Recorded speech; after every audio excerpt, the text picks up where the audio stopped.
Hello दोस्तों, कैसे हो आप लोग। Welcome back to the channel once again. I hope कि आप सभी लोग एकदम सही सलामत होंगे। आज की जो स्टोरी है ये हमें भेजा है हमारे एक फ्रेंड अनिकेत ने। तो स्पेशल थैंक्स टू अनिकेत। ये उसके लाइफ की एकदम रियल एक्सपीरियंस के ऊपर बेस्ड है। अनिकेत और उसके कुछ दोस्त नॉर्थ ईस्ट घूमने के लिए जाते हैं। इंडिया के जो नॉर्थ ईस्ट पार्ट्स है, असम, मेघालय, शिलांग और भी जितने स्टेट्स है, वो लोग घूमने के लिए जाते हैं। लेकिन उन लोगों की उम्र काफी कम होती है जब वो लोग घूमने जाते हैं। लगभग 2014-15 की बात है। उन लोगों की उम्र लगभग 18-19 साल, 20 साल मैक्सिमम ऐसे होगा। 7-8 लोग मिलके जाते हैं घूमने के लिए। और वो लोग सबसे बड़ी गलती कर देते हैं कि वो लोग रात को भी ट्रेवल करते हैं ताकि वो लोग ज्यादा से ज्यादा लोकेशंस कवर कर पाए। लेकिन यहीं पर वो लोग बहुत बड़ी गलती कर देते हैं। और वो लोग जो डार्क चीजें एक्सपीरियंस करते हैं वो सारा कुछ आप लोग को ये स्टोरी में सुनने को मिलेगा।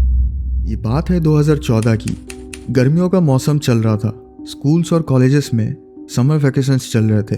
अनिकेत और उसके कुछ दोस्तों ने मिलकर प्लान बनाया कि कहीं घूमने जाया जाए, किसी हिल स्टेशन या फिर किसी जंगल में।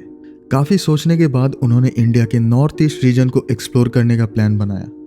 लेकिन उन लोगों ने एक बहुत बड़ी गलती कर दी। उन लोगों ने डिसाइड किया कि वो लोग इस जर्नी में ट्रेन या बस से नहीं बल्कि खुद अपनी गाड़ी लेकर जाएंगे, एक रोड ट्रिप पर। यह सुनकर अनिकेत कहने लगा, बहुत मजा आएगा, हम लोग बहुत दिन से किसी रोड ट्रिप पर नहीं गए हैं। लेकिन अनिकेत और उसके सारे दोस्त, उनकी उम्र काफी कम थी, 18-19 साल के थे सभी लोग। और उन्होंने प्लान किया था कि हर दिन रात के 9 बजे तक ट्रेवल करेंगे ताकि कम टाइम में ज्यादा से ज्यादा घूम सके। बस उनका ये एक फैसला उन पर बहुत भारी पड़ने वाला था, क्योंकि उन्हें इस बात का बिल्कुल भी अंदाजा नहीं था कि अनजान सड़कों पर, खासकर किसी जंगल या फिर पहाड़ों में शाम के बाद गाड़ी चलाना बहुत ज्यादा खतरनाक हो सकता है। चोरी डकैती होने का डर, खराब रोड्स पे एक्सीडेंट होने के चांसेस, और इससे भी डरावना किसी छलावा के जाल में फंस जाना। क्योंकि खाली सुनसान सड़कें और घने जंगलों में जानवरों के अलावा भी ऐसी चीजें रहती हैं जो हम इंसानों के समझ के बहुत बाहर है। और ऐसा ही कुछ होने वाला था अनिकेत और उसके दोस्तों के साथ। वो लोग अपने सफर में कुछ ऐसा एक्सपीरियंस करने वाले थे जिसके बारे में उन्होंने कभी सोचा भी नहीं होगा। उनकी जिंदगी का सबसे डरावना एक्सपीरियंस होने वाला था। ट्रिप का पहला दिन, लगभग 15 घंटे ट्रेवल करने के बाद वो लोग आसाम पहुंच जाते हैं। पहुंचते पहुंचते शाम हो गई थी। उन्होंने उस रात रेस्ट किया एक होटल में, और सुबह होते ही वो लोग फिर से निकल पड़े अपने एडवेंचर पे। और लगातार 5-6 दिन घूमने के बाद उन्होंने ऑलमोस्ट सारे लोकेशंस एक्सप्लोर कर लिए थे। और उनके लिस्ट में अब नेक्स्ट डेस्टिनेशन था काजीरंगा नेशनल पार्क। जिस दिन उन लोगों को काजीरंगा के लिए निकलना था, उस दिन सभी लोग बहुत देर तक सोते रहे, क्योंकि उससे पहले वाले दिन उन लोगों ने बहुत ज़्यादा घूम लिया था और वो लोग काफ़ी ज़्यादा टायर्ड हो गए थे।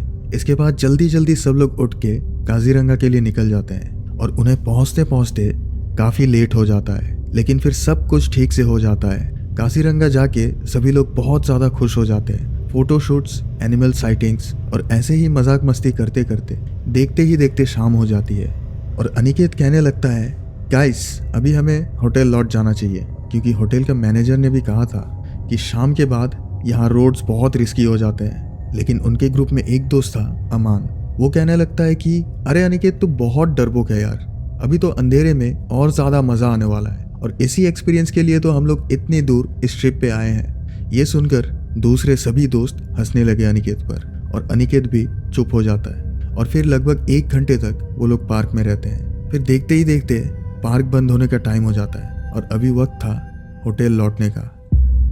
2 गाड़ियाँ थी और वो लोग थे 8 लोग। एक गाड़ी में अनिकेत और उसके 3 दोस्त बैठ गए और बाकी के 4 लोग दूसरी गाड़ी में। फिर दोनों गाड़ी एक एक करके काजीरंगा से रवाना हो जाती है। ठीक 20 मिनट गाड़ी चलाने के बाद वो लोग अभी ऐसी जगह के बीचों बीच थे जहाँ दूर दूर तक चारों तरफ सिर्फ जंगल और पहाड़ दिखाई दे रहे थे। ये दृश्य तो काफी अद्भुत लग रहा था, ऐसे मानो कि कोई सपना हो। सभी लोग चुपचाप इस नज़ारे का मजा उठा रहे थे।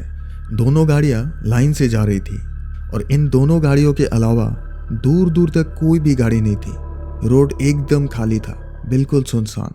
लेकिन अचानक से अनिकेत को अपने रियर व्यू मिरर में एक रिफ्लेक्शन दिखता है। एक व्हाइट कलर की मारुति ऑल्टो दूर से डिपर मार रहा है।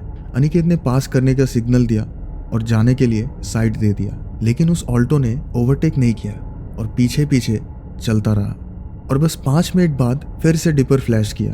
अभी अनिकेत को गुस्सा आने लगा। वो गाड़ी में बाकी लोगों से कहने लगता है, क्या दिक्कत है यार इस गाड़ी को, सिग्नल तो दे रहा हूँ और जाने का जगह भी तो दे रहा हूँ, फिर भी ये जा क्यों नहीं रहा है। फिर अनिकेत और उसके दोस्त सोचते हैं कि कहीं ये कोई चोर डकैत या फिर कोई लुटेरा तो नहीं है।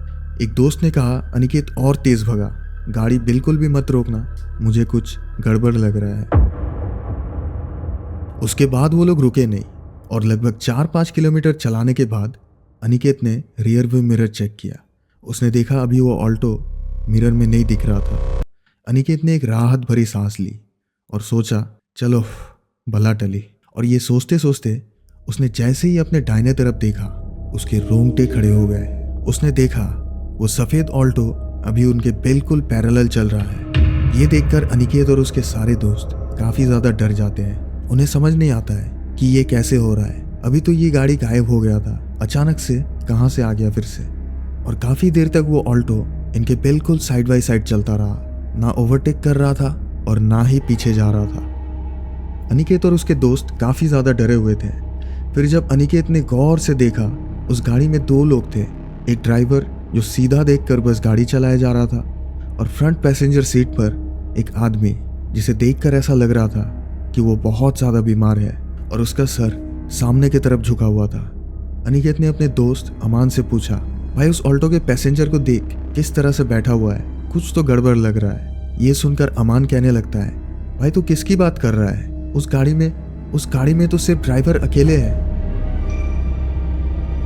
अनिकेत ये बात सुनकर बहुत ज़्यादा डर जाता है, लेकिन उसे लगता है कि शायद अमान मजाक कर रहा है, तो वो बाकी के और 2 दोस्तों को पूछने लगता है। वो लोग भी यही कहते हैं कि हमें तो बस उस गाड़ी में ड्राइवर अकेले दिख रहा है, तो किस पैसेंजर की बात कर रहा है। अनिकेत को एक अजीब सी ठंडक महसूस होती है ये बात सुनकर, और वो चुपचाप सीधे देखकर गाड़ी चलाने लगता है। और देखते ही देखते वो ऑल्टो तेजी से आगे निकल जाता है, उनके दोस्तों के गाड़ी को भी ओवरटेक करके आगे निकल जाता है और देखते ही देखते अंधेरे में गायब हो जाता है। सामने वाली गाड़ी अनिकेत को रुकने का सिग्नल देने लगता है। एक छोटे से पेट्रोल पंप के सामने वो लोग रुक जाते हैं और इससे पहले कि अनिकेत कुछ कहता, सामने वाले गाड़ी के दोस्त उतर के आते हैं और कहने लगते हैं कि भाई वो क्या था जो हमने देखा, क्या वो सच में था या फिर ये बस हमारा वहम था। अनिकेत कहने लगता है, तुम लोगों ने भी वही देखा ना कि सामने एक पैसेंजर बैठा हुआ था, बहुत ही डरावना शक्ल था उसका।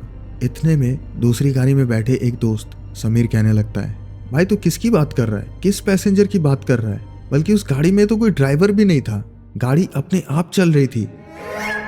ये बात सुनकर अनिकेत के पैरों तले जमीन खिसक जाता है और वो समझ नहीं पाता है कि ये उनके साथ क्या हो रहा है। फिर सारे लोग एक दूसरे को देखने लगते हैं और उन्हें समझ नहीं आता है कि अभी क्या करना चाहिए।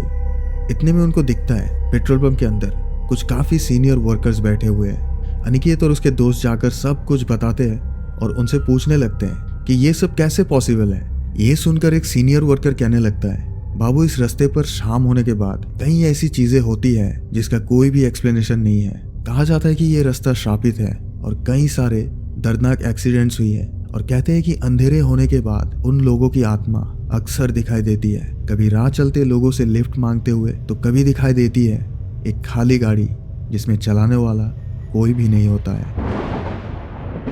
ये एक इल्यूजन है, एक छलावा। जो कोई भी इसके जाल में फंस जाता है उनका भी एक्सीडेंट हो जाता है। आप लोग सही सलामत हो, ये बहुत बड़ी बात है। फिर सुबह होने तक अनिकेत और उसके दोस्त उसी पेट्रोल पंप में बैठे रहे।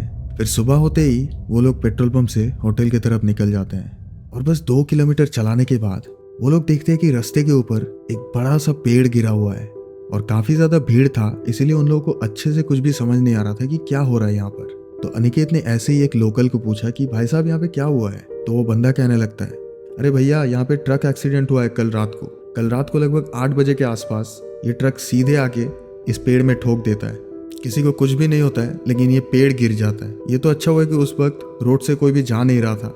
ये बात सुनकर अनिकेत और उसके सारे दोस्त बहुत ज्यादा डर जाते हैं, क्योंकि पिछले रात जब ये लोग डर के रुक गए थे तब घड़ी में ठीक 8 बज रहे थे, और अगर वो लोग नहीं रुकते तो ये पेड़ उनके गाड़ी के ऊपर गिरता और उनका एक्सीडेंट हो जाता। अब उनके मन में एक सवाल आने लगा, क्या वो सफेद ऑल्टो सच में उनको डराने और राह भटकाने आई थी या फिर उनकी जान बचाने। ट्रिप खत्म हो चुका था, अब घर लौटने की बारी थी, लेकिन सभी लोग मन ही मन सोच रहे थे कि हम लोग आए तो थे एक एडवेंचर के लिए, लेकिन जो एक्सपीरियंस हमने किया ऐसा हमने कभी सोचा भी नहीं था, और मरते दम तक ये दिन हमें याद रहेगा। तो इस वीडियो के लिए इतना ही गाइस। आई होप कि आप लोग को ये स्टोरी अच्छा लगा होगा। कमेंट करके जरूर बताना अपना अपना ओपिनियन, और अगर बहुत अच्छा लगा हो तो एक लाइक जरूर छोड़ देना। और अगर आपके पास भी ऐसा कोई स्टोरी है और आप लोग चाहते हो कि मैं हमारे इस चैनल पे शेयर करूं, तो आप लोग मुझे सेंड कर सकते हो। मेरा मेल आप लोग को डिस्क्रिप्शन पे मिल जाएगा। आप लोग मुझे वॉइस मेल भी भेज सकते हो या फिर आप लोग लिख के भेजो। आप लोग को जो सही लगे वैसे आप लोग भेज सकते हो। तो मैं मिलता हूं आप लोगों के साथ ऐसे किसी दूसरे इंटरेस्टिंग वीडियो के साथ, इंटरेस्टिंग स्टोरी के साथ। तब तक अपना अपना ध्यान रखना और भगवान के ऊपर भरोसा रखना। चलो बाय बाय।